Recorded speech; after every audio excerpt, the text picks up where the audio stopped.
so often women are presented in literature, in movies, as being a certain way, right? Wanting certain things, um, presenting in a certain conventional body, fashion, hairstyle, reaction, etc.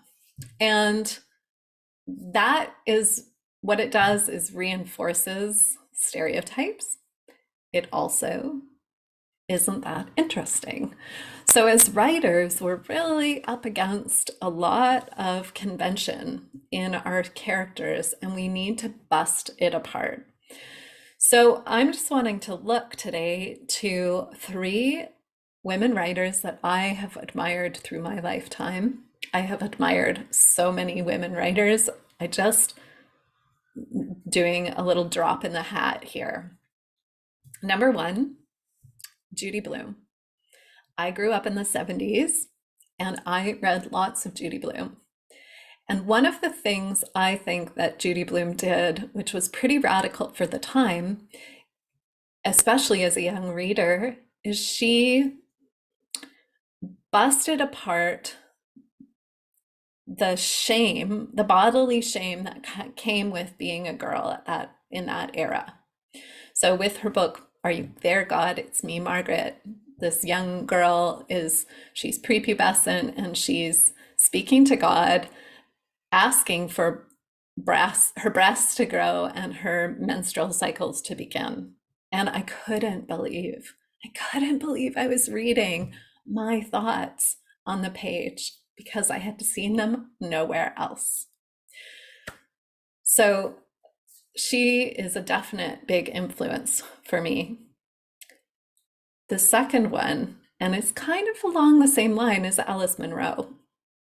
Alice Munro, when she writes, as I became a mother and then I started reading Alice Munro, I would read some of the thoughts that her characters would have, and I was like, oh my God, I've thought that and I've never said it.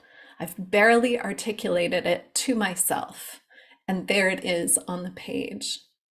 So as I started reading Munro, and I was beginning to write around the same time, I worked toward penetrating a deeper truth, getting away from how I thought the characters should be to how they actually are. So the third writer is, of course, for me, Virginia Woolf. And whether or not you appreciate her work, she broke a lot of ground for women in literature.